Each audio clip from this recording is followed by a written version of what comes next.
আসসালামু আলাইকুম দর্শক, গত 21শে মে আমাদের সেনাপ্রধান জেনারেল ওয়াকারুজ্জামান অফিসার্স অ্যাড্রেসে যে বক্তব্যগুলো দিয়েছিলেন, যে কথাগুলো বলেছিলেন, তার মধ্যে দু-তিনটি বিষয় বেশ আলোচনা জন্ম দিয়েছে, কিন্তু একটি বিষয় আমাদের আলোচনার বাইরে চলে গেছে। কিন্তু আমি মনে করি সেই বিষয়টি খুবই খুবই গুরুত্বপূর্ণ। তার বক্তব্যের যে বিষয়গুলো, আগামী ডিসেম্বরের মধ্যে নির্বাচন কিংবা করিডোর ইস্যু অথবা মবক্রেসি নিয়ে যে কথাগুলো বলেছিলেন, সেগুলো নিয়ে বেশ হইচই চলছিল গত কয়েকদিন ধরে, এখনও চলছে। কিন্তু সেদিন সামরিক কর্মকর্তারা যে একটি ভয়ঙ্কর গুরুত্বপূর্ণ প্রশ্ন তুলেছিলেন, জুলাই আগস্ট হত্যাকাণ্ড নিয়ে জাতিসংঘ রিপোর্ট দেওয়ার ক্ষেত্রে তারা আগে সেনাবাহিনীর কারোর সঙ্গে কোনো কথা বলেনি কেন? এই প্রশ্নের উত্তরে সেনাপ্রধান যে কথাগুলো বলেছিলেন, কোনো কোনো গণমাধ্যমে এসেছে, কিন্তু আলোচনার জন্ম দেয়নি সেভাবে। তিনি কি বলেছিলেন এবং কতটা গুরুত্বপূর্ণ সেটি আমাদের একটু দেখা দরকার। তিনি সামরিক কর্মকর্তাদের অভিযোগের বিষয়ে যে কথাগুলো বলেছিলেন তা ছিল এরকম: জাতিসংঘের মাধ্যমে জুলাই আগস্ট বিষয়ে যে প্রতিবেদন তৈরি করা হয়েছে তাতে সেনাবাহিনীর কোনো বক্তব্য নেওয়া হয়নি। এ বিষয়ে জাতিসংঘের সঙ্গে যোগাযোগ করা হলে তিনি জানতে পারেন জাতিসংঘ সেনাবাহিনীর সঙ্গে যোগাযোগ করতে চাইলেও বর্তমান সরকার জাতিসংঘকে সে সুযোগ দেয়নি। কত মারাত্মক একটি অভিযোগ সেনাপ্রধানের মুখ থেকে বেরিয়ে এসেছে। তিনি বলছিলেন যে সংস্কার সহ বিভিন্ন জাতীয় গুরুত্বপূর্ণ বিষয়ে সরকার কি সিদ্ধান্ত নিচ্ছে বা কিভাবে নিচ্ছে সে বিষয়ে দেশবাসীর পাশাপাশি তিনি এবং সেনাবাহিনী অবগত নন এবং এ বিষয়ে তিনি হতাশা ব্যক্ত করেছেন।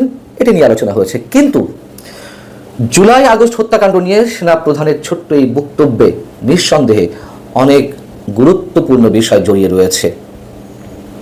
জাতিসংঘের এই রিপোর্টটা যে পুরোপুরি বায়াসড একটি রিপোর্ট, সে বিষয়ে আমি নিজে একাধিকবার কথা বলেছি এবং সেনাপ্রধান এই বিষয়টি উত্থাপনের সঙ্গে সঙ্গে যে বিষয়গুলো প্রশ্নবিদ্ধ হলো, কেন সরকার সেনাবাহিনীর সঙ্গে জাতিসংঘের ফ্যাক্ট ফাইন্ডিং কমিটির সদস্যদের কথা বলতে দেয়নি, কি ছিল সরকারের উদ্দেশ্য? আবার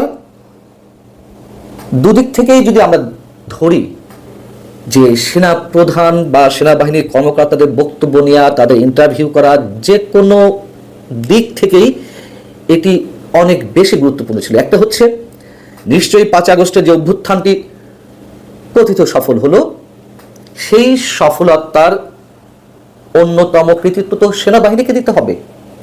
অথবা যদি বলি যারা সেনাবাহিনীকে অভিযুক্ত করেছেন এর আগে, 5 আগস্টের আগে বৈষম্য বিরোধী আন্দোলনে গুলি চালানোর জন্য, সেদিক থেকেও তো তাদের ইন্টারভিউ করার কথা কোনো কোনো সদস্যের, কেন করা হলো না? এবং আমরা তো জানি এটি ঢাকা বিশ্ববিদ্যালয়ের শাখা শিবিরের সাবেক সভাপতি সাদিক কায়েম, তিনি ফ্যাক্ট ফাইন্ডিংস কমিটিকে শুরু থেকে শেষ পর্যন্ত সহযোগিতায় ছিলেন। এটি সাদিক কায়েম নিজে তার ফেসবুকে বলেছেন। সেই কমিটির রিপোর্ট কতটা বায়াসড হতে পারে, কতটা আনবায়াসড হতে পারে, সে সম্পর্কে আমাদের নিশ্চয়ই ধারণা থাকতে পারে। এবং জাতিসংঘ, আমি যেটুকু জানি, জাতিসংঘ চেয়েছিল 30শে সেপ্টেম্বর পর্যন্ত সব ধরনের হত্যাকাণ্ড কিংবা অবিচার, অপরাধমূলক যেসব কর্মকাণ্ড, পুলিশের উপর আক্রমণ, মানুষের বাড়িঘরে লুটতরাজ সহ সব কিছুর তদন্ত করতে চেয়েছিল, কিন্তু সরকার সেটিও দেয়নি। সরকার বাধা দিয়েছিল এবং সরকারের বক্তব্য ছিল 5 আগস্ট পর্যন্ত তদন্ত করা যেতে পারে। 5 আগস্ট পর্যন্ত সব কিছুর খোঁজ খবর নিয়ে তারা রিপোর্ট দিতে পারে জাতিসংঘ।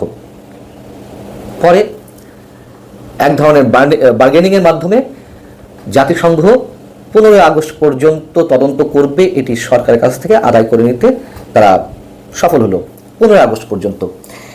এবং এই রিপোর্টের একটি অংশ নিয়েও আমি অনেকবার কথা বলেছি। 15 আগস্ট পর্যন্ত যদি 1400 মানুষের হত্যাকাণ্ডের কথা বলে জাতিসংঘ, সেক্ষেত্রে 5 আগস্ট পর্যন্ত আন্দোলনে বা অভ্যুত্থানে নিহতের সংখ্যা সরকার কতটা বলেছে? 834 জনের নামে গেজেট প্রকাশ করেছে সরকার। তাহলে 1400 থেকে 834 বাদ দিলে যে বাকি 576 জন থাকে, তাহলে 5 আগস্টের পরে 15 আগস্ট পর্যন্ত এই 576 জন নিহত হয়েছেন, হত্যাকাণ্ডের শিকার হয়েছেন। তারপরের কথা তো আরও রয়েছে 15 আগস্টের পরে। তাদের বিচারের কি হবে যারা এই হত্যাকাণ্ডের সঙ্গে জড়িত? সেনাপ্রধান পক্ষান্তরে এই কথাগুলো কিন্তু মিন করতে চেয়েছেন, অথবা তার বক্তব্যের মধ্য দিয়ে এই বিষয়গুলো বেরিয়ে আসে। এবং জাতিসংঘের যে রিপোর্ট, সেই রিপোর্টের শেষাংশেও তো বলা ছিল যে 5 আগস্টের পরেও হত্যাকাণ্ড চলেছে, লুটতরাজ চলেছে। পুলিশের তথ্য অনুযায়ী দেশের 639 থানার মধ্যে 450টিতে ভাঙচুর করা হয়েছে, হামলা করা হয়েছে, অনেক সাংবাদিক আক্রমণের শিকার হয়েছেন। জাতিসংঘের রিপোর্টে এসেছে। আওয়ামী লীগের কাছ থেকে একটি তথ্য পেয়েছিল, সেখানে শতাধিক মানুষ, মানে আওয়ামী লীগ নেতাকর্মীকে হত্যা করার অভিযোগ তাদের ছিল। এই বিষয়গুলো সরকার কখনো উল্লেখ করে না, করবেও না, এগুলো খুবই স্বাভাবিক, আমরা জানি।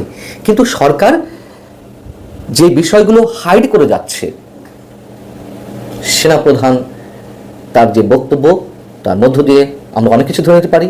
একই সঙ্গে জাতিসংঘের যেই বক্তব্যটি ছিল, জাতিসংঘের মানবাধিকার বিষয়ক হাই কমিশনের যিনি চেয়ারম্যান ভলকার তুর্ক, তিনি বিবিসির পডকাস্টে ইন্টারভিউ বলেছিলেন যে 5 আগস্টের আগে তারা সেনাবাহিনীকে বলেছিল গুলি না চালাতে। যদিও আন্তঃবাহিনী জনসংযোগ পরিদপ্তর থেকে, আইএসপিআর থেকে যে বক্তব্য দেওয়া হয়েছে সেটাও আমরা জানি, তারা এটিকে অস্বীকার করেছে। এখন জাতিসংঘের রিপোর্টের কথা যেভাবে সেনাপ্রধানের মুখ থেকে বের হলো, তাতে কয়েকটি বিষয় খুব স্পষ্ট হয়ে যায় আমাদের সামনে, যা তিনি সরাসরি বলেননি, তবে যেগুলো আমরা ধরে নিতে পারি। এক,